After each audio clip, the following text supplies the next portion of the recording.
Noong taong 2014, sa ilalim ng maaliwalas na langit ng Malolos, Bulacan, nagpunta si Sergio upang dalawin ang matagal na niyang kaibigan na sina Mateo at Carlos. Nakadestino ang dalawa sa lugar na iyon para sa isang mahalagang proyekto, at naisipan nilang magpahinga mula sa trabaho sa pamamagitan ng isang gabi ng kasiyahan. Nang gabing iyon, nagkayayaan silang magjamang sa isang bar na puno ng tugtugan at tawanan, tila nagbabadya ng isang masayang gabi. Habang pauwi na, napadaan sila sa makulay at maingay na night market na tila buhay na buhay kahit 10 oras na ng gabi.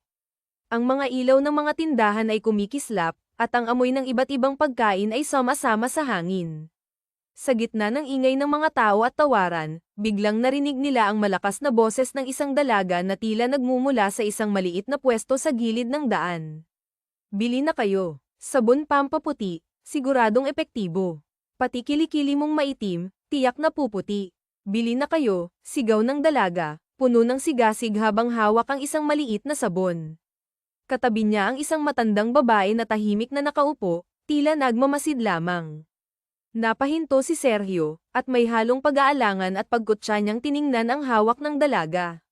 "Ano ba tong sabon na nasa bangkita?" Walang pangalan, bulalas niya ng may halong pangungutya, sabay taas ng isang kilay. "Nakakadismaya, huwag nga, baka mamaya peke pa yan, masira pa ang balat ko," dagdag pa niya, sabay pabalibag na ibinalik ang sabon sa lamesa. Hindi nagpatinag ang dalaga. Excuse me, sir. Kahit walang pangalan ang sabon namin, garantisadong maganda itong gamitin. Marami nang ang napuputi ang kilikili gamit ang sabong to." Matapang na sagot niya, ang mga matay puno ng determinasyon. "Ligaya, apo, huwag mo nang patulan," mahinahong sabi ng matandang babae, ngunit halata ang pag-aalala sa kanyang tinig. Ngunit hindi pa rin tumigil si Sergio. Miss, sorry ha. Talaga bang marami nang naputi nito? Gamitin mo kaya sa sarili mo para pumuti ka," sabi niya, mas dinagdagan pa ang pang-iinsulto. Ang kanyang mga kaibigan, sina Mateo at Carlos, ay hindi na maitago ang hiya sa inaasal niya. "Pare, tama na yan. Tara na nga, baka mamaya umiyak pa sa'yo yang tindera na yan," sabi ni Mateo, pilit hinahatak si Sergio palayo. Totoo naman, paano kung peke yan? Masisira ang balat ng gagamit ng mga sabon nyo, giit pa rin ni Sergio, hindi alintana ang mga tingin ng mga tao sa paligid. Sa puntong ito, hindi na nakapagtimpi si Ligaya. "Batang antipatiko pala nitong lalaking to, Lola." Galit niyang sabi habang itinaas ang manggas ng kanyang t-shirt, tila handang ipakita ang epekto ng sabon sa kanyang balat. Ngunit sa halip na makipagtalo, ang matandang babae ay tahimik na tumayo at inilagay ang isang piraso ng sabon sa bulsa ni Sergio. "Nako, sir, umalis na po kayo para hindi na mainis ang apo ko." "Pasensya na kayo." "Sige na," mahinahong sabi ng matanda, ngunit may halong lungkot ang kanyang tinig. Habang hinihila na siya ng kanyang mga kaibigan, narinig ni Sergio ang sigaw ng dalaga. "Aba, Lola, bakit binigyan mo pa ng sabon yun?" Napalingon siya, ngunit bago pa siya makasagot, hinayla na siya ni Mateo at Carlos palayo. Malayo-layo na sila nang bigla niyang maramdaman ang isang bagay na tumama sa kanyang batok. Napalingon siya, at sa dilim ng gabi, nakita niya ang dalaga, si Ligaya, na nakatayo pa rin sa pwesto nito, ang mga matay puno ng galit at determinasyon. "Aray, ano bang problema mo?" pasigan niyang tanong, habang ang kanyang mga mata ay napako sa tsinelas na bumagsak sa sementadong kalsada. Ang alikabok na tumilamsik mula rito ay tila sumasalamin sa kanyang inis. "Hoy, lalaki, tandaan mo ang araw na ito. Huwag na huwag lang tayong mag-cross ng landas muli dahil ipapangako ko sa'yo, yang sabon na itinatago mo sa bulsa, magkakaroon din ng pangalan balang araw. Kaya sige, itago mo lang yan ng maigi," sigaw ng dalaga, puno ng determinasyon habang nakatingin ng diretso sa mata ng lalaki.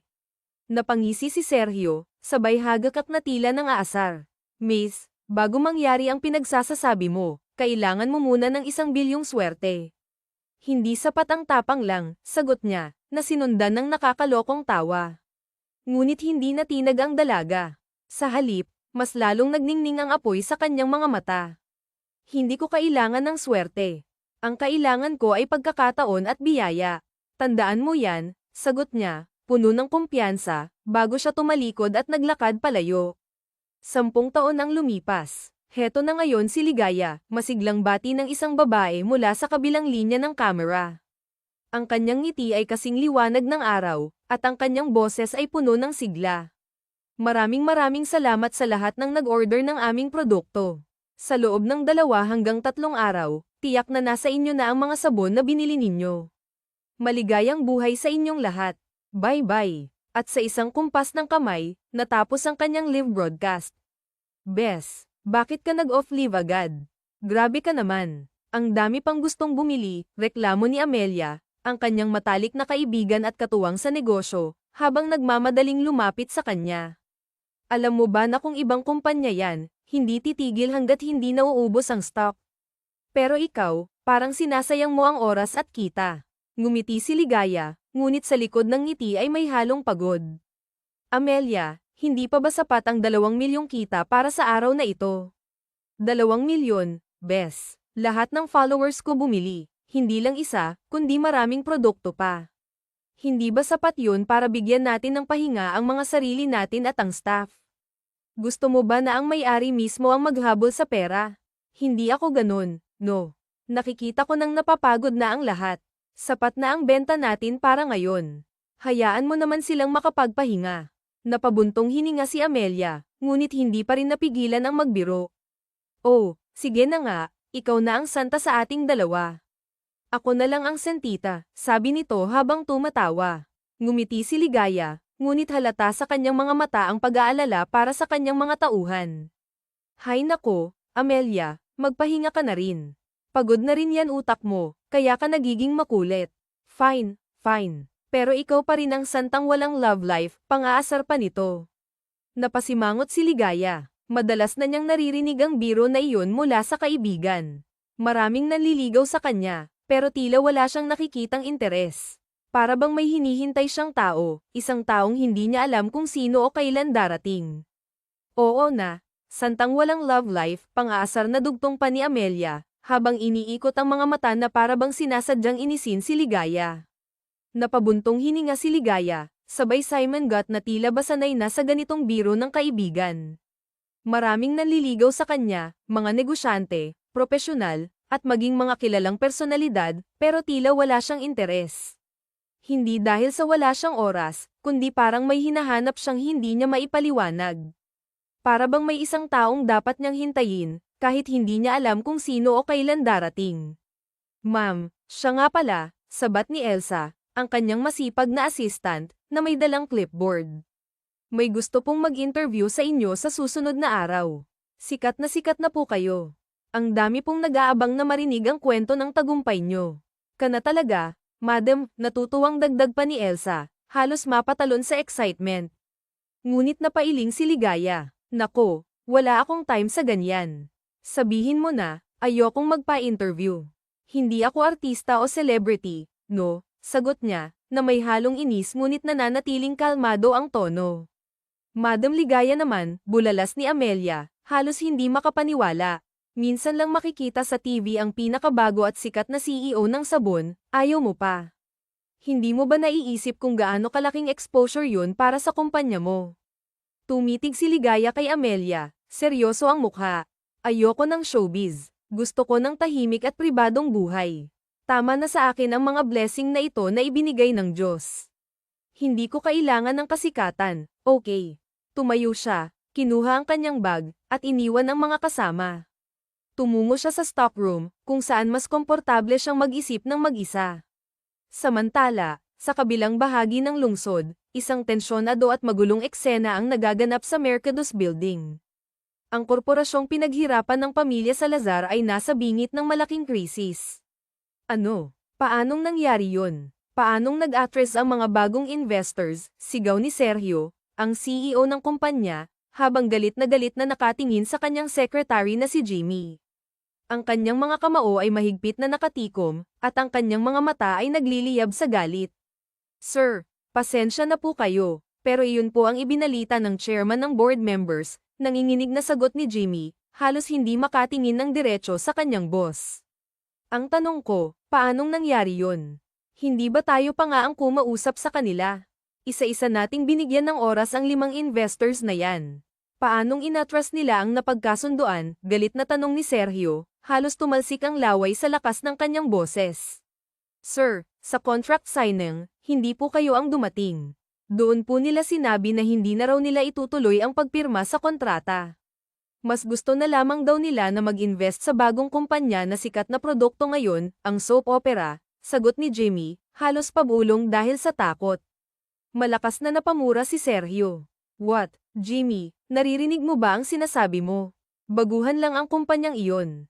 Kaya sa kumpanya natin, we are a corporation. Mas nagtiwala sila sa baguhang kumpanya, sigaw niya, halos bumaligtad ang lamesa sa lakas ng kanyang hampas. Sir, yun lang po kasi ang sinabi ng board of directors sa akin. Hindi raw porket CEO ka, papanagan ka na agad ng tadhana.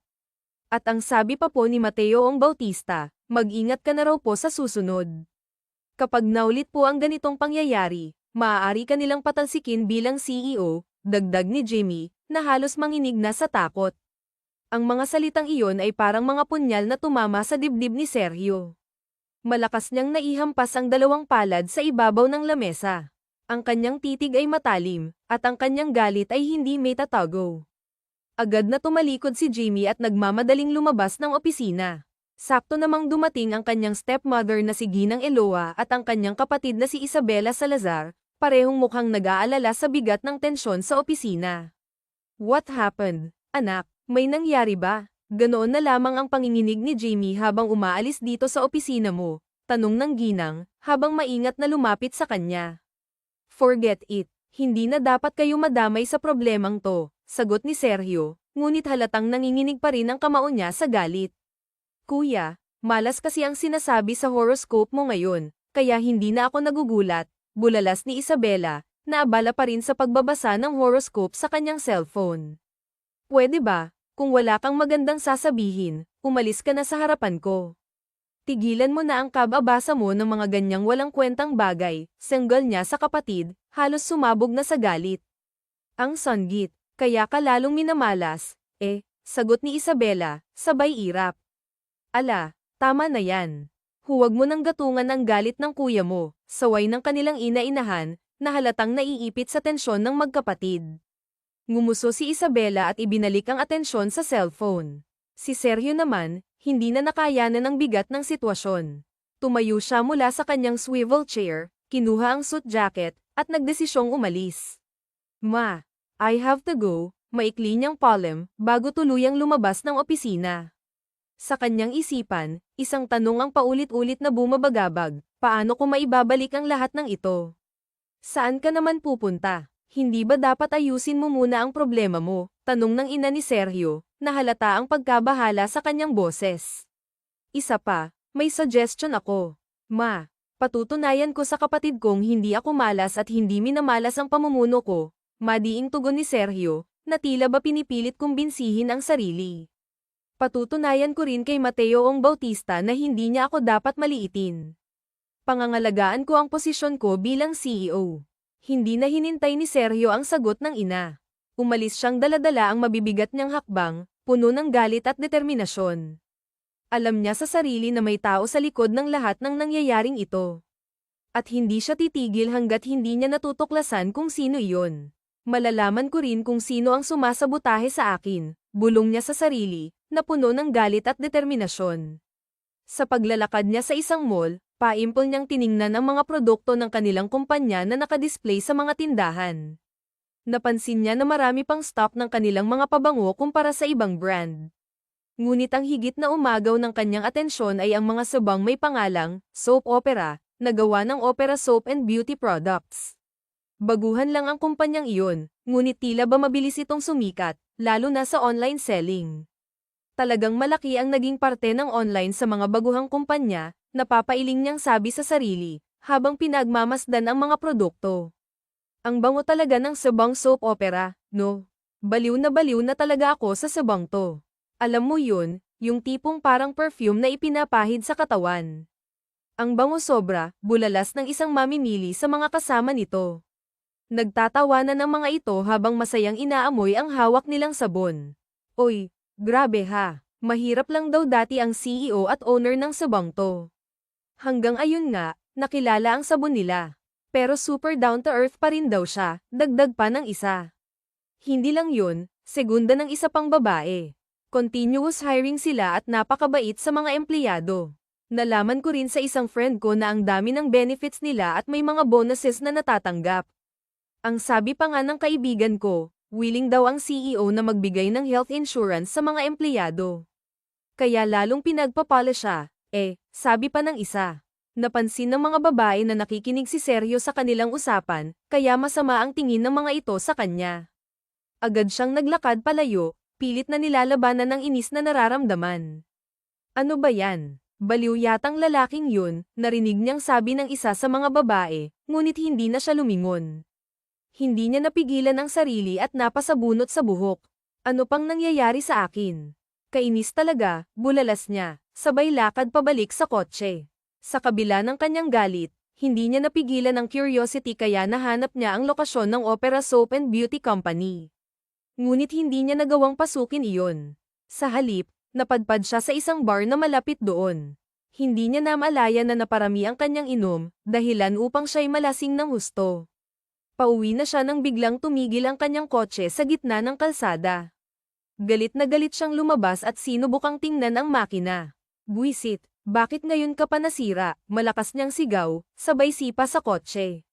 Sa sobrang inis, kinuha niya ang isang bote ng mamahaling alak mula sa compartment ng kotse at agad itong binuksan. Walang pag-aalinlangan niyang ininom ang alak hanggang sa maubos ito. Habang lasing na lasing, naglakad siya nang hindi namamalayan na nasa gitna na pala siya ng kalsada. Madilim ang paligid, ngunit wala siyang pakialam kahit maraming sasakyan ang dumadaan. Buwisit na buhay to. Saan ako kukuha ng swerte para maalis sa mga kamalasang to? Sigaw niya, habang sumusuray-suray sa gitna ng kalsada. Isang kotse ang muntik nang bumangga sa kanya. Huminto ito sa harap niya habang siya naman ay bumagsak sa semento. Hawak-hawak ang bote ng alak, itinuro niya ang kotse. Sige na, gusto mong sagasaan ako. Come on. Sagasaan mo na ako. Baka sa next life ko mas maswerte na ako, sigaw niya, sabay patihaya sa kalsada. Wala na siyang pakialam sa paligid. Biglang bumuhos ang malakas na ulan. Ramdam niya ang malamig na tubig na bumabasa sa kanya, ngunit hindi na siya gumalaw. Pumikit siya ng marahan hanggang sa mawalan siya ng malay. Maya-maya, isang dalaga ang bumaba mula sa kotse na may dalang payong. Nilapitan siya nito at sinubukang gisingin. Sir, ayos ka lang ba? Sigaw ng babae habang niyuyugyug siya. Ngunit hindi na niya narinig ang mga salitang iyon. Pagmulat ng kanyang mga mata, napabangon siya. Anong nangyari sa akin? Tanong niya, sabay hawak sa ulo dahil sa matinding kirot. Ayos ka na ba? Tanong ng babae, na nakaupo sa gilid ng kama habang nakatingin sa kanya. Ang kanyang ngiti ay banayad, ngunit may halong pag-aalala. Who are you? Nasaan ako? Anong lugar to? Sunod-sunod niyang tanong, halatang naguguluhan. Sandali lang, isa-isang tanong lang, natatawang sagot ng babae. Ayan tuloy, masakit ang ulo mo. Hayaan mo, nagluto si Lola ng hangover soup para sayo. Alam daw ni Lola na sasakit ang ulo mo pag nagising ka na. Napatingin siya sa mukha ng babae. Hindi niya maipaliwanag, ngunit tila ba may kakaibang init sa kanyang puso habang pinagmamasdan ang ngiti nito.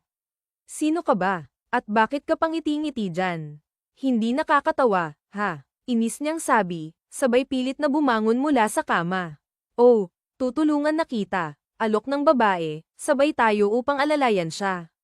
Huwag na, kaya kung tumayo, nakainom lang ako kagabi, hindi ako baldado na kailangan mo pang alalayan, masungit niyang sabi, sabay hawi sa kamay nito. Ang sanggit mo naman, sabi ng babae, ngunit nanatili ang ngiti sa kanyang mukha. Bakit ba pangiti-ngiti ka? Hindi nakakatawa, ha? At isa pa, sagutin mo na lang ang tanong ko, galit niyang sabi, ngunit sa kabila ng kanyang inis, hindi niya maalis ang tingin sa babae. Sino siya? At bakit tila ba may kakaiba sa presensya nito? Ang bahay na ito ay tahimik at simple, tanging ako at ang lola ko lang ang nakatira dito. Nasa Malolos, Bulacan tayo, malayo sa magulo at maingay na lungsod. Nakita kita kagabi sa isa sa mga makikitid na kalye sa Makati, malapit sa isang bar at restaurant. Nakahandusay ka sa kalsada walang malay, Parang iniwan ng mundo. Wala akong nagawa kundi dalhin ka rito sa bahay namin. Pero sa totoo lang, napalayo ka ng husto mula sa kung saan ka nanggaling. Yung kotse mo, iniwan ko sa lugar kung saan ko nakita ka. Nakahambalang ito sa kalye, tila walang pakialam sa paligid. Bakit mo pa ako tinulungan? Tanong niya, puno ng pagdududa at inis. Ano ba dapat kong ginawa? Dapat ba pinabayaan na lang kita doon? Hayaan kitang lamunin ng dilim ng gabi. Tugon ng babae, kasabay ng isang ngiti na tila may halong habag at katuwaan. Ngunit sa halip na magpasalamat, lalo siyang nainis sa ngiting iyon. Buti nga at ako ang nakakita sayo. Kung hindi, baka kung ano na ang nangyari sayo. Kaya sabihin mo man o hindi, mapalad ka pa rin, dagdag pa ng babae, ang tono nito'y may halong paninindigan. Anong sinabi mo? Mapalad ako. Punong-puno nga ng kamalasan ang buhay ko. Kaya nga ako naglasing, dahil sawang-sawa na ako sa lahat ng nangyayari sa paligid ko, pasinghal niyang sagot, puno ng hinanakit.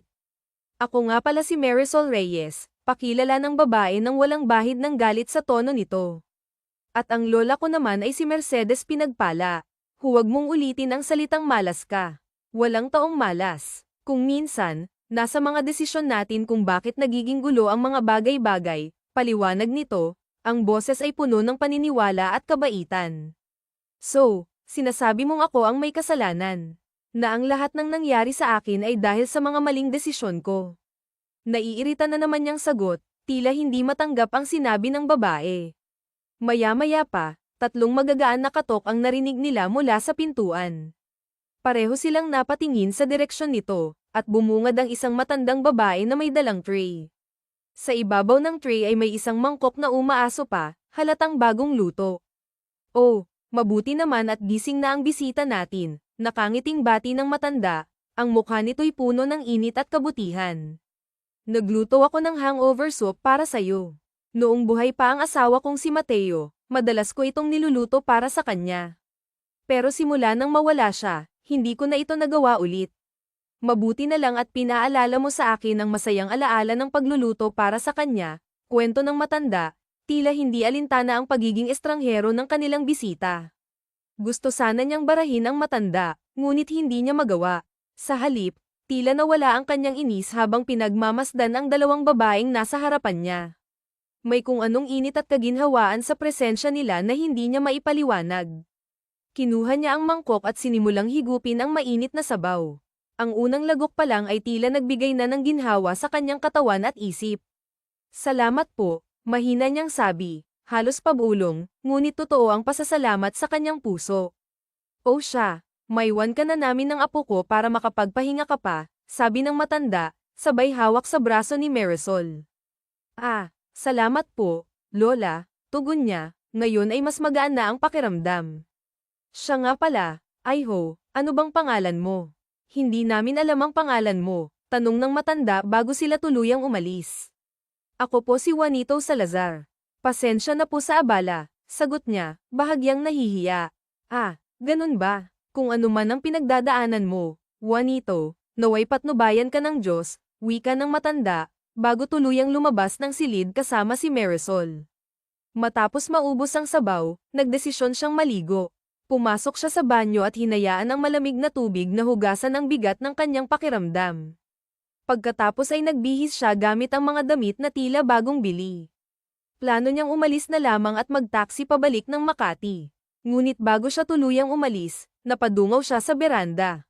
Agad na napukaw ang kanyang atensyon ng tanawin sa ibaba isang swimming pool na napapalibutan ng luntiang halaman. Sa gitna nito, nakita niya si Marisol. Nakapikit ito habang lumalangoy, ang katawan nito'y tila perpektong hinubog ng kalikasan. Napalunok siya at mabilis na tumalikod, pilit na iniiwas ang sarili sa kung anumang iniisip niya. Ano ba yan? Ang aga ko namang makakita ng ganoon. Dapat na talaga akong umalis, bulong niya sa sarili, pilit na pinapakalma ang tibok ng puso. Ngunit bago siya makalabas ng silid, naalala niyang hanapin ang kanyang wallet. Binaliktad niya ang bawat sulok ng kwarto ngunit wala ito. Bumalik siya sa balkonahe upang tingnan muli si Marisol, ngunit wala na ito sa pool. Nagmamadali siyang lumabas at bumaba sa hagdan, at doon ay nasalubong niya ito sa bakana ng hagdanan. Oh, Mr. Mercado. Aalis ka na ba? Tanong nito. Ang boses ay puno ng sigla. Oo sana, pero hindi ko makita ang wallet ko. Nakita mo ba nung isinakay mo ako sa kotse? Seryoso niyang tanong, pilit na pinipigilan ng inis.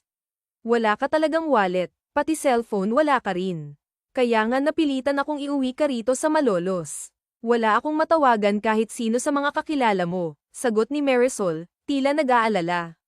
Napukpok niya ang sariling ulo nang bigla niyang maalala. I forgot, naiwan ko pala yun sa bar counter. Pati yata cellphone ko, sabi niya, napapailing. Ngunit habang nagsasalita, hindi niya naiwasang mapatitig kay Marisol. Mula ulo hanggang paa, lalo na sa suot nitong bathrobe na hanggang tuhod lamang. Napalunok siya muli, pilit na iniiwas ang tingin. Okay, sige, hintayin mo ako. Magbibihis lang ako at ihahatid kita roon, sabi ni Marisol bago ito tumalikod at nagtungo sa kanyang silid. Inihatid siya ng dalaga at sinamahang hanapin ang mga gamit niya na nawala. Tinulungan na rin siya nitong mabawi sa towing company ang kotse niya. Simula noon, tila ba nagkaroon siya ng bagong kaibigan. Kaibigang masasandalan sa oras na kailangan niya ng makakausap. Mabait na dalaga si Ligaya. Kahit na hindi niya pa alam ang background nito, dahil sa tuwing nagkikita sila, panay problema niya ang napag-uusapan nila. Ni hindi niya pa naririnig ang kwento nito. Kinuha nito ang numero niya at nagugulat na lamang siya sa palaging pangungumusta ni Ligaya sa kanya. Siya naman, madalas niya itong maaya na magkape para lang ilabas ang sama ng loob niya sa mga sitwasyon sa kanilang kumpanya. Makalipas ang isang buwan, hindi pa rin makapag-move on ang kumpanya sa mga investor na umatras. Patuloy ang pagtawag ng meeting ng board of directors kasama ang mga chief officers. Bilang CEO, hanggang ngayon, hindi mo pa rin nagagawa ng paraan na mapabalik ang 5 investors, malakas na tanong ni Mateo Ong Bautista habang naroon ang co at CFO. Tila nasusunog ka sa kanilang mga tingin. Bigyan niyo pa ako ng oras. Gagawan ko ng paraan, sagot niya. Gawan mo ng paraan kung paano sisirain ang kumpanya ng soap opera para masigurong babalik sila, mariing utos ni Mateo Ong Bautista. What? Bakit ko sila sisirain? Trabaho kong itaguyod ang kumpanya, hindi man iron ng iba, mahina pero may diin niyang sagot, halatang galit sa kahilingan ng chairman. Matapos ang meeting, kumukulo pa rin ang kalooban niya. Kinuha niya ang suit jacket at lumabas para magpahangin. Nasa park siya nang makita si Ligaya, nagal-alako ng sabon. Ligaya. Oh, Mr. Mercado. Ikaw pala. Lumapit ang dalaga. Bakit ka nagal-alako ng sabon ng soap opera? Naawa kasi ako sa maglola. Naalala ko kaming dalawa ni Lola dati, naputol ang sasabihin ni Ligaya nang magbulalas siya. Bad trip ako sa manufacturer niyan. Taas sa kanila na wala ang 5 investors ko. Gusto pa akong tanggalin bilang CEO. Ang pinakamasama, inutusan ako ni Mateo Ong Bautista na sirain ang soap opera. Napailing siya. Balak mo bang sundin? Bakit ko susundin? Hindi ako ganyan kadumi. Lumaban. Ipinundar ito ng papa ko ng maayos. Napakasamang ideya yon. Nakangiting lihim si Ligaya. Natuwa siya. Hindi pala masama ang binata. Oh, natulala ka. Guwapo ba ako kaya ganyan ka? Biro niya. Nagbibiro na si Mr. Sanggit noon. Mabuti yan. Saan ka nga pala galing? Dyan lang sa tabi-tabi. Iwas ni Ligaya. Di masabi ang totoo na siya ang CEO ng soap opera. Nang may kasamang ngiti, natigilan siya habang nakatitig sa dalaga. Hindi niya in-expect na ang babaeng tumulong sa kanya at kaharap niya ngayon ay kalaban pala niya pagdating sa negosyo. Ikaw ang CEO, shock niyang tanong. Oo, ako nga. And also, ako rin yung babaeng nambato sa'yo ng tsinelas 10 years ago, if you remember. Ngumiti ito sa kanya at tumingin sa mga mata niya. Alam niyang inaalam ng dalaga ang magiging reaksyon niya. Ngunit naalala niya ang pangyayaring iyon, at muling rumahistro sa alaala niya ang mukha ng babaeng nakasimangot at alam niyang labis na nabuwisit sa kanya. Oh really? Naalala na kita. Ikaw nga yun, pero nag-improve ang itsura mo. Hindi ka na maitim. So, talaga palang effective ang soap opera. Nakakatuwa naman, tangi niyang nasabi sa nag-iintay nitong mga mata. Ngumiti na naman ang dalaga, at tila ba gustong mahulog ang puso niya sa tuwing ngingiti-ngiti ito. Okay, sabi mo eh. Alam kong hindi maganda ang simula natin at maliit pa lamang sa ngayon ang kumpanya ko. Naisip ko, mas mabuting may kaibigan kaysa kaaway sa larangan ng negosyo. Kaya naman, naisip ko at ng team namin na makipagkalab sa inyo. Perfume versus soap. Basagin na natin yun at gawin nating e-soap po Red by Perfume. Maraming nababanguhan sa gawa naming sabon, at mabango ang perfume mo. Kaya lang, sa aminin natin o hindi, bagsak kayo sa market ngayon. Ayon sa mga survey, ang Elegance Perfume ang mas mabenta ngayon. Ilang season na bang nawawala sa marketplace ang produkto ninyo at nilalangaw sa mga mall? Hindi niya alam kung nangungutya ba ito o iminumulat ang mga mata niya sa katotohanan. Bamantong hininga siya. Sabihin mo na lang ng diretso. Okay lang sa akin basta galing sa'yo ang mga panang yan. Collaboration, sabon namin na may bango ng perfume ninyo. Alam mo kasi, magagaling ang design ng team ko, at ang nagtitimpla ng formula ng produkto, magagaling din. Kung nagkakaroon ng collab ang mga team natin, mas mapapaganda ang mga produkto. Masakit mang pakinggan, pero hahatakin ng soap opera ang perfume mo, at sa pamamagitan rin noon, makikilala ang mga pabango ninyo. Pabor na sa'yo ang inaalok ko. Iyon lang ang maitutulong ko sa'yo. Wow! Sa totoo lang, hanggang ngayon, gulat pa rin ako na yung nene na nakausap ko noon at inaasar ko, talaga palang desidido. Bago ko sagutin ang lahat ng iyon, I just want you to know na naging proud ako sa'yo. So, hindi mo pala ako nakalimutan. Iyon din ba ang dahilan kung bakit ang sikat na online seller at CEO ng kumpanya ng isang effective na sabon, walang nobyo hanggang ngayon, Mr. Mercado? Kunot ang noo ni Ligaya at nagulat sa isinagot niya. Call me Sergio, may pahintulot kung sabi niya, ngumingiti habang nakatitig sa dalaga. Well, malinaw na inilalayo mo ang topic. Nangangahulugan bang hindi mo gusto ang offer ko? Tanong ng dalaga habang ibinabalik ang topic nila. Sure ka ba na yan lang talaga ang reason mo kaya mo ako sinadya rito? It's all about business. Napatayo siya at isinuksok ang dalawang palad sa bulsa ng suot na pants. Nakita niya na napalunok ng laway si Ligaya, isang bagay na ikinatuwa niya. Sa dami ng mga babaeng nakasalamuhan niya, alam na niya ang mga galawan ng isang babae, kahit na hindi ito magsalita. Okay, huwag mo nang sagutin ang tanong ko. Yung tungkol sa offer mo, pag-iisipan kong maigi. Napatingin siya sa kanyang suot na relo. For the meantime, let's eat together. May malapit na resto sa labas ng building namin at masarap ang pagkain. Hinawakan niya ang palapulsuhan ng dalaga at naramdaman niya ang bahagyang pagkagulat nito. Wait, nasabi na lamang ni Ligaya habang hawak niya ang kamay nito. Tinungo nila ang pintuan palabas ng silid na iyon. Ngunit laking gulat nila nang magbagsakan ang mga tao sa harap nila nang mabuksan niya ang pintuan. Sorry naman, sir. Excited lang po kaming makilala si Ma'am Ligaya, sabi ng isa sa mga empleyado. Mauna na ako sa inyo. Maraming salamat. Malawak na pagkakangiti ang iniwan ni Ligaya para sa lahat, sabay mabilis na kumawala sa pagkakahawak niya sa palapulsuhan nito at naunang lumakad sa kanya.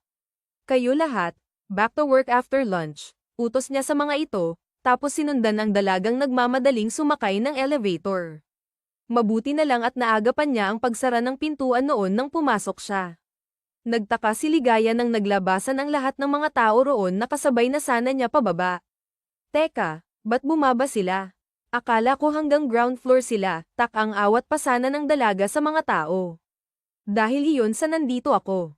Alam ng lahat na ayokong may kasabay na ibang tao sa elevator, ngumingiti siyang sagot sa dalaga. Agad niyang pinindot ang button at sumara ang pintuan ng elevator. Sa isang iglap, solo niya si Ligaya. Ganun pala. So, hindi ka pa rin nagbabago. Aroganteng lalaki ka pa rin pala, sabi ng dalaga. Aroganteng hindi mo nakalimutan, ibinalik na naman niya ang topic sa gusto niyang pag-usapan. Never mind. Hindi ito tungkol sa akin. Tungkol ito sa problema mo. Gusto ko lang sa'yo ang blessing na natanggap ko, sabi nito habang hindi makatingin sa kanya. Kaya ang kamay niyang tila may sariling buhay ay agad na umangat para itaas ang baba ng dalaga upang mas makita niya ang nahihiya nitong mga mata. Hindi niya mapigilan na hindi sa mga mata nito'y mapatingin kundi sa mapupulang labi ni Ligaya na para bang nag-aanyayang mahalikan. Pero nagulat pa siya nang bahagya siyang itulak palayo ng dalaga. Ground floor na. Aalis na ako, sabi ni Ligaya. Nagsimulang humakbang si Ligaya palabas ng elevator nang makita niyang bumukas na ang pintuan. Bahagya pa siyang natigilan nang makita niya kung sino ang nasa labas at nag-iintay, ang madrasta niya at ang kapatid na si Ella. Ngunit hindi nakapagsalita si Ella, lalo na nang tapunan niya ito ng masamang tingin. Tuloy-tuloy na lumabas ang dalaga at sinundan niya ito habang gulat na sinundan na lamang sila ng tingin ng madrasta niya at ni Ella. Nasa labas na sila ng building nang hulihin na naman niya ang kamay ng dalaga at hawakan iyon. Ano ba? Bakit ba panay na lang ang hawak mo sa kamay ko? Pilit nitong binabawi ang isang palad. Pero mas hinigpitan niya ang pagkakahawak sa kamay ni Ligaya. Gusto kong kumain tayo sa resto na iyon. Itinuro niya ang restaurant at hinayla ang dalaga papasok roon. Okay ka lang ba dito? Ang ine-expect kong mangyari, ano ba dapat? Dapat ba pumayag ako agad sa offer mo? Tanong ni Ligaya. Hindi. Ang akala ko nga, aawayin mo ako at magagalit ka sa akin. Ako ang dahilan ng pag-attract ng mga investors at itinuring mong malas ka. Kamantak ka pang magpasagasa sa kalye kung saan kita natagpuan, pagpapaalala ni Ligaya. Napahalukip-kip siya ng kamay sa tapat ng dibdib at napasandal sa sandalan ng upuan. I think iyan ang tinatawag na destiny. Nagkita na tayo 10 years ago. At sa tingin ko, ito na yung pinakapik ng life natin na dapat tayong magkita ulit. Tama ba? Ano bang ibig mong sabihin? Hindi kita maunawaan, naiiling na pinal ng dalaga ang paningin sa glass wall ng kinauupuan niya.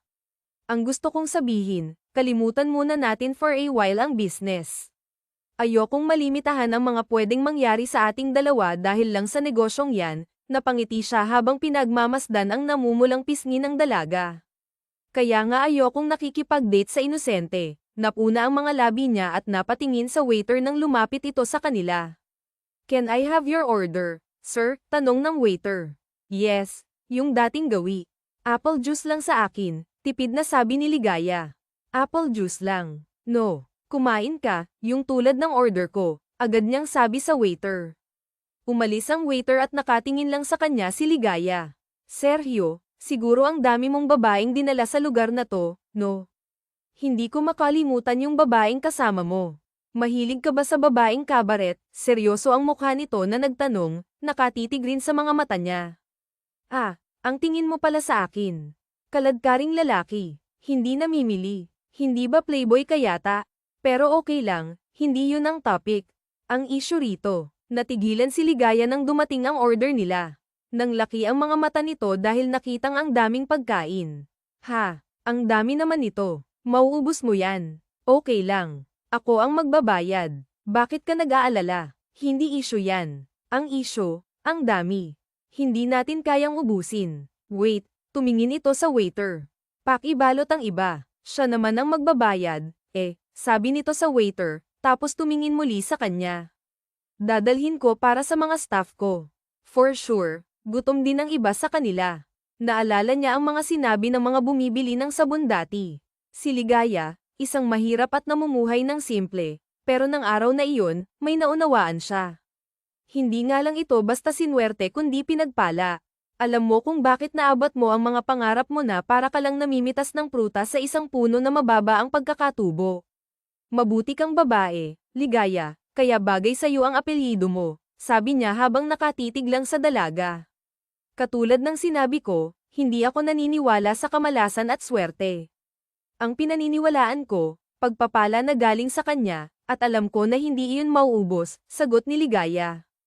Ang lahat, alam mo bang kung ano ang iniisip mo? Iyon ang mangyayari, nakangiti niyang putol sa sinasabi nito. Okay, from now on magiging positive na ako. Kaya lang, may isang positive akong gustong mangyari, nag-aalangan ang ngiti niya at hindi siya makatingin sa dalaga. Kumunat naman ang noo ni Ligaya. Ano naman kaya yun? Lumapit siya sa dalaga at hinawakan ang kamay nito. Pinakatitigan niya ito sa mga mata. Mr. Mercado, pwede bang ano? Ngunit hindi na natapos ni Ligaya ang mga sasabihin ng hagkan niya ito sa mga labi. Hindi na nagawa pang makagalaw ni Ligaya ng mga sandaling iyon. Ang tangi nitong nagawa ay ipikit ang mga mata at damhin ang mga labi niya na patuloy na umaalipin sa mga labi rin ng dalaga. Sergio, malakas na tawag ng tinig mula sa likuran ni Ligaya. Napatigil siya sa paghalik sa dalaga at napatingin sa tumatawag sa kanya. Itigil mo yan, galit na sabi ng kanyang madrasta. Bakit, mama? May masama ba sa ginagawa namin? I like her, sabi niya at itinago ang dalaga sa kanyang likuran. Hindi mo siya pwedeng mahalin. Napagkasunduan kita sa anak ni Mateo Ong Bautista. Malapit nang itakda ang kasal ninyo, sabi ni Doña Teresa. What? Pero mama, sinong may sabing pakialaman mo ang personal kong buhay? Nagdilim ang mukha niya dahil hindi niya nagustuhan ang sinabi ng stepmother niya. Sergio, ibinilin kayo ng papa mo sa akin bago siya mawala. Hindi yata tama na hayaan ko na lang na magpakasal kayo ni Ella sa kung sinong tao lang. Shut up, kung sinong tao lang. Si Ligaya, she's my savior. Muntik na akong mamatay, siya ang nagligtas sa akin. Baka naman pagtanaw lang ng utang na loob ang nararamdaman mo o kaya gusto mo lang siya ngayon dahil sikat ang produkto nila at nalulukuban siya ng maraming swerte. What? Naririnig mo ba ang sinasabi mo? Hindi ako ganyan kababaw mag-isip, ma. Galit niyang hinayla ang kamay ni Ligaya at umalis sa harapan ng madrasta. Nasa elevator na sila pero tahimik lang silang pareho. Hindi nagsasalita ang dalaga at iyon ang inaalala niya. Naniniwala ka ba sa mga sinabi niya? Binasag niya ang katahimikan nila sa mga tanong na iyon. Umiling si Ligaya. Hindi. Katulad mo, hindi ako ganoon kababaw mag-isip. Ngumiti na ang dalaga habang nakatingin sa mga mata niya. Doon niya nakita ang pagiging malalim ng dalaga at alam niyang hindi mababasag ng ganoong kawalang saysay na salita ang isip nito. Okay, that's good. Nakahinga ako ng maluwag. Huwag mo siyang intindihin. Hindi ko siya tunay na mama kaya wala siyang karapatan na ipakasal ako kung kani-kanino. Hindi ko nga alam na may ganoon siyang plano without asking me kung okay lang ba sa akin. Bulalas niya at mahigpit na hinawakan ang kamay ni Ligaya. Sandali lang, Sergio. Ano kasi? Hindi ko maunawaan. Bakit mo ako hinalikan? Tsaka, ano sabi mo?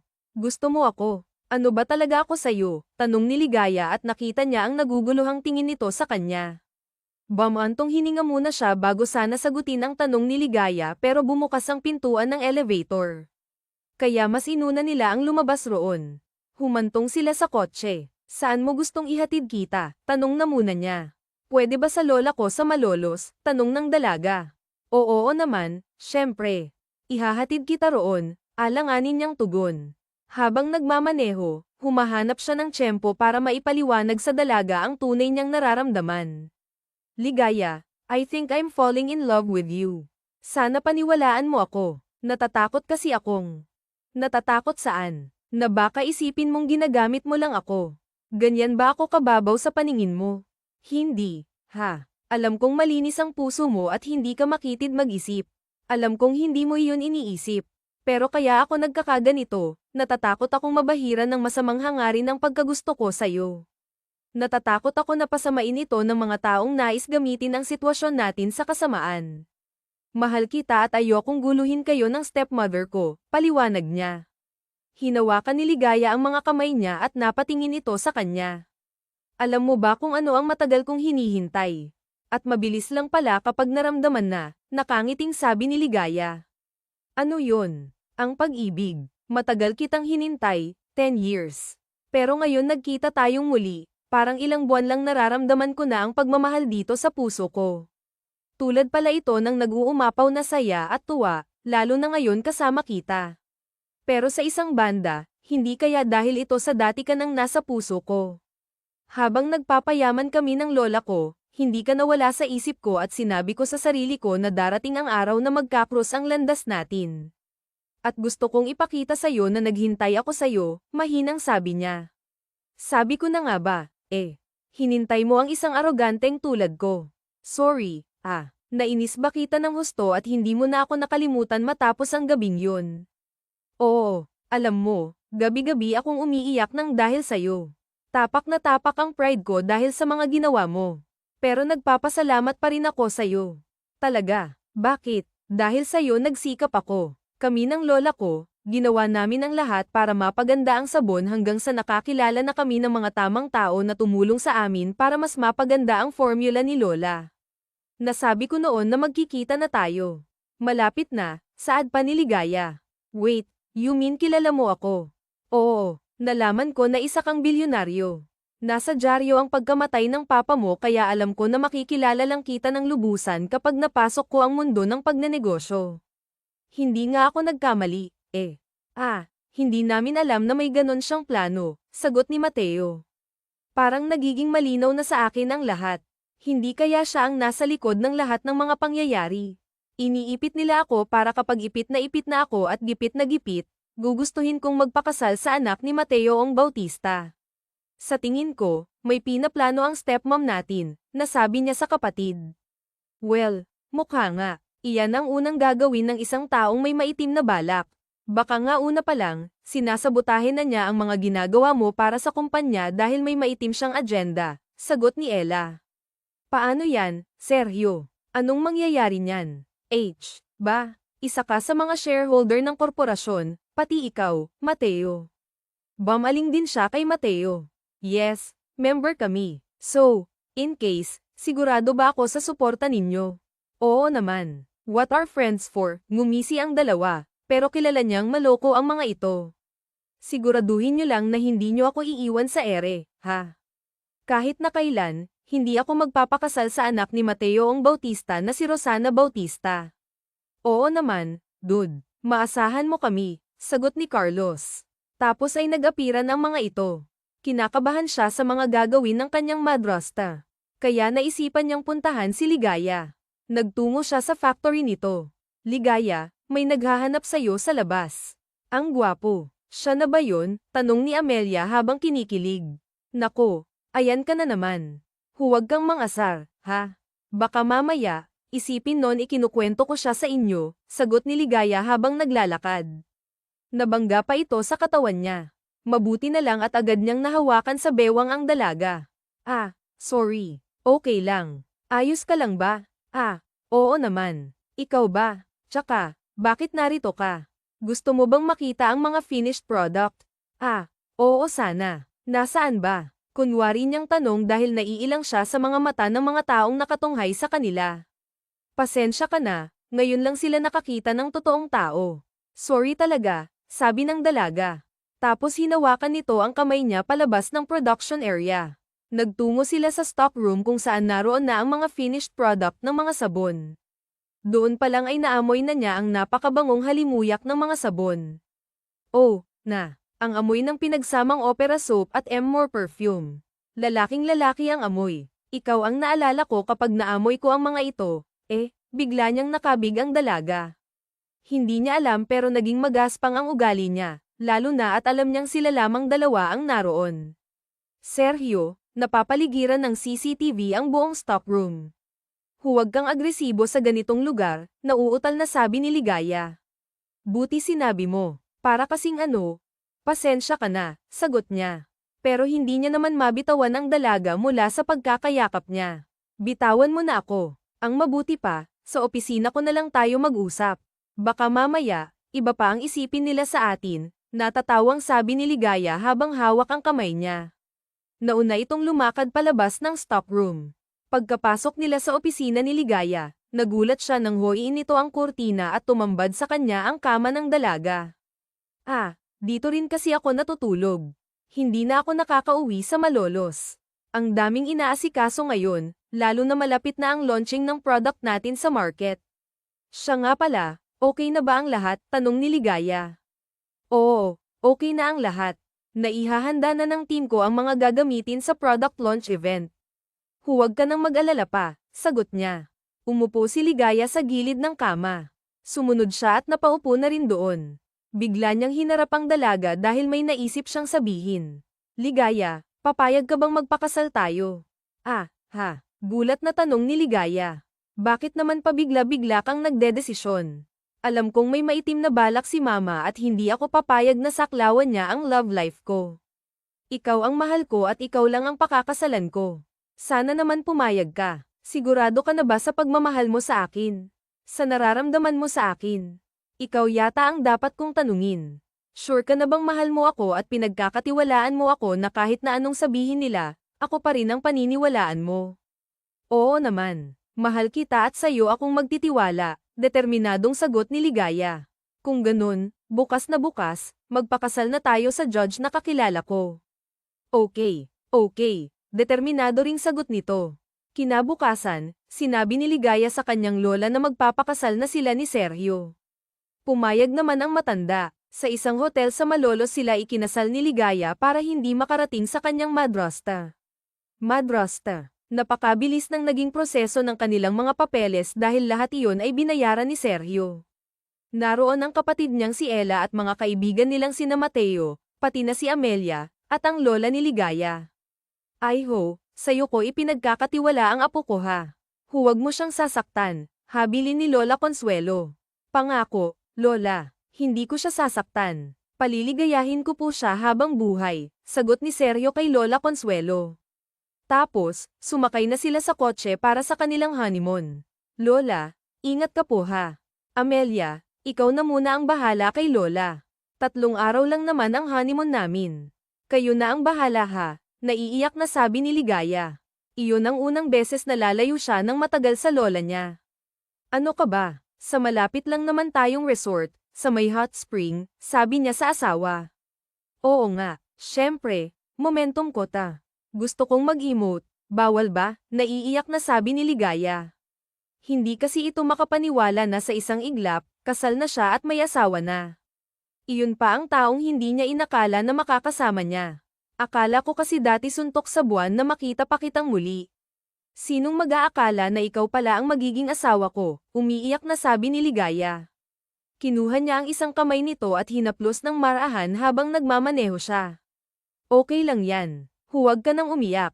Promise, mamahalin kita at aalagaan. Hindi na kayo mag-iisa ni Lola. Sa hirap at sa ginhawa, sasamahan kita. Pangakong binitawan niya kay Ligaya. 4:00 ng hapon nang makarating sila sa rest house na kanilang tutuluyan. Maganda ang lugar na iyon na nasa Laguna. Honey, halika na. Magsimula na tayong maligo sa hot spring, aya niya sa asawa. Sila lang ang naroon dahil inupahan niya ang buong lugar para lang sa kanilang dalawa. Hindi niya alam na kinakabahan si Ligaya ng mga oras na iyon. Iyon ang unang beses na maliligo ito na may kasamang lalaki. Han, dapat yata sanayin ko muna ang sarili ko. Nahihiya ako sa iyo sabi ng asawa. Bakit naman? Halika, lamusong ka na rito. Ang sarap ng tubig mainit-init. Sak na mare-relax ka, aya pa niya sa asawa. Maya-maya, lumitaw ito na nakatapis ng puting tuwalya. Lumantad sa kanyang harapan ang mala-porselana nitong kutis at ang mahubog na katawan. Ba't ka na ganyan? Nakita ko na yan sabi niya habang napapangiti. Ha, anong nakita mo na? Gulat na tanong ni Ligaya. Nakita ko na nung naliligo ka sa swimming pool ninyo. Ang aga-aga mong ang pinainit ang pakiramdam ko Grabe, intense ako noon, kinikilig na sabi niya. Talaga, sorry hindi ko alam Nabusuhan mo na pala ako, biro nito sa kanya. Grabe ka, hindi Tumalikod nga ako agad Ayokong gawin yun sa'yo. Mas gusto ko yung ganito, yung yakap kita. At ngayon mas nararamdaman kita, sabi niya. Tapos, humantong na naman sila sa pagtititigan. Grabe ka. Mamaya na ang honeymoon. Mag-enjoy muna tayo rito, sabi ni Ligaya ngunit hinailan na niya ito at pinupog ng halik sa leeg hanggang sa mga labi nito. Naligo sila sa hot spring habang pinagsasaluhan ang kanilang mainit na gabi. Sinamantala na niya ang mga oras na kasama ang asawa dahil alam niyang sa oras na bumalik sila sa Makati at magsimulang magtrabaho, mababawasan na naman ang mga oras na kasama niya ito. At iyon ang isang bagay na ayaw niyang mangyari sa kanila. Madaling araw pa lamang, gising na siya. Nakaunan sa braso niya si Ligaya habang mahimbing na natutulog. Panay ang tunog sa cellphone niya ng oras na iyon pero pinigilan niya ang sarili na sagutin ang tawag at text. Nakita niya sa cellphone niya ang mga missed call ng madrasta niya. Maaaring nalaman na nito ang ginawa nilang pagpapakasal ni Ligaya. Maya-maya, nakita niyang gumalaw si Ligaya at nagmulat ng mga mata. Han, gising ka pa. Matulog ka na. Bukas biyahe na natin pabalik. Hindi maganda na puyat ka, nag-aalala na sabi ni Ligaya. Sorry, hindi sana ganito ang honeymoon natin kung wala lang akong problema. Ang ganda sana ng pangarap kong wedding para sa atin. 3 months na honeymoon katulad ng iba. Sorry kung hindi lang ako. Tama na, hindi tama iyan. Nagiging negative ka na naman. Lakasan mo ang loob mo, okay. Malalampasan din natin ito, sagot ni Ligaya. Han, promise, hindi ko hahayaan na kontrolin ni Mama ang buhay ko at ang buhay natin. Bahala sa'yo. Tatapusin ko ang lahat ng mga problema na ito sa pag-uwi natin, pangako niya. Alam ko, naniniwala ako na totoo ang mga sinasabi mo. Kaya nga tayo nagpakasal, di ba? Dahil inaayos mo ang lahat. Naniniwala rin ako na magiging maganda ang product launching natin, sagot ni Ligaya. Okay, honey, tapos sinag niya ito sa mga labi.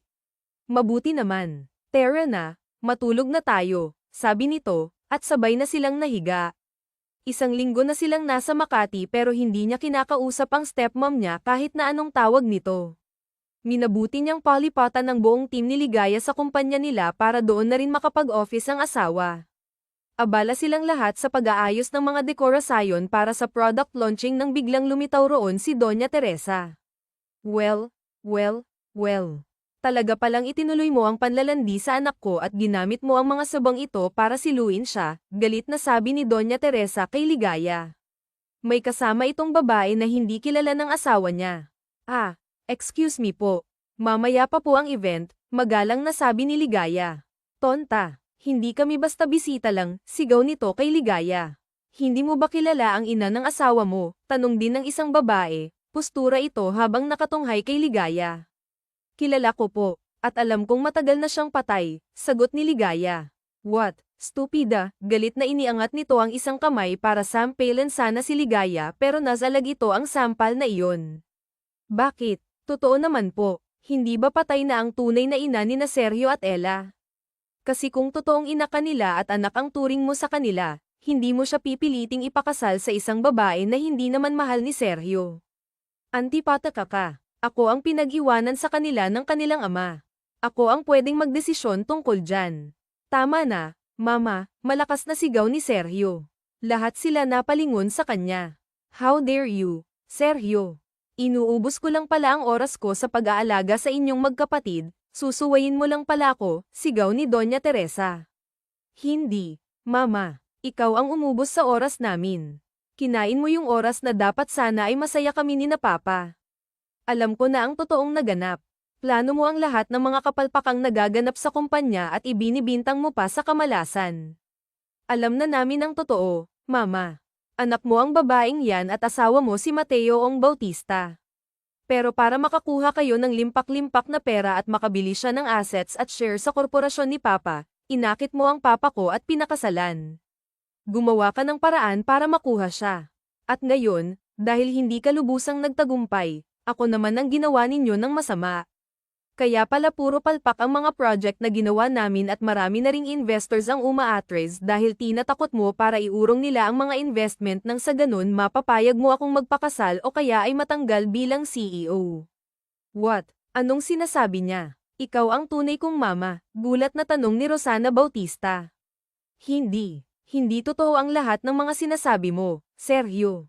Saan mo nakuha ang mga kwentong yan? Ako mismo, mama, ang nagpagawa ng DNA test. Nakita ko sa isa sa mga lumang wallet mo na nakatago sa kwarto mo ang larawang ito, family picture ninyo ni Mateo Ong Bautista. Kaya naisip ko na anak mo si Rosana Bautista at nagpagawa ako ng DNA test. Hayan, malakas na ibinalibag ni Ella ang brown envelope sa mesa.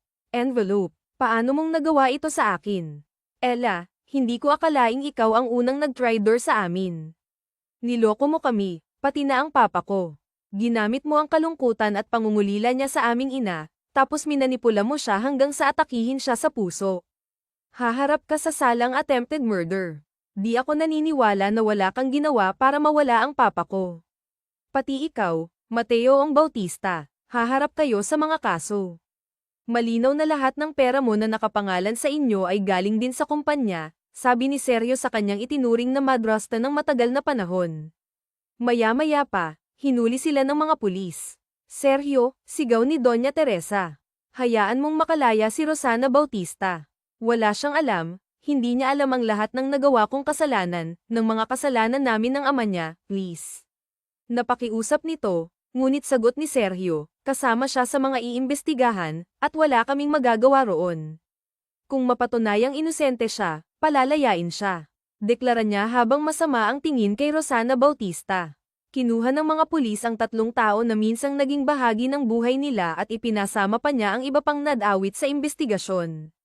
Sa isang iglap, luminas ang opisina nila at nagkaroon ng maaliwalas na pamamalakad sa buong korporasyon.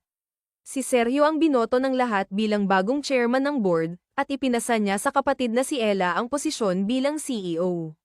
Natutuwa siya na nagkasundo ang kapatid niya at asawa na tuluyang magmasahe. Umalis silang muli para ituloy ang bitin nilang honeymoon. Honey, ang sarap noon. Oh, itinuro ni Ligaya ang isang masarap na pagkain pero ang sama ng amoy para sa kanya. Ano? Kabahan ng baho yung gusto mo. Sobrang baho, reklamo niya. Ano ba? Para kang buntis, bulalas ni Ligaya sa asawa. Natigilan siya sa sinabi nito.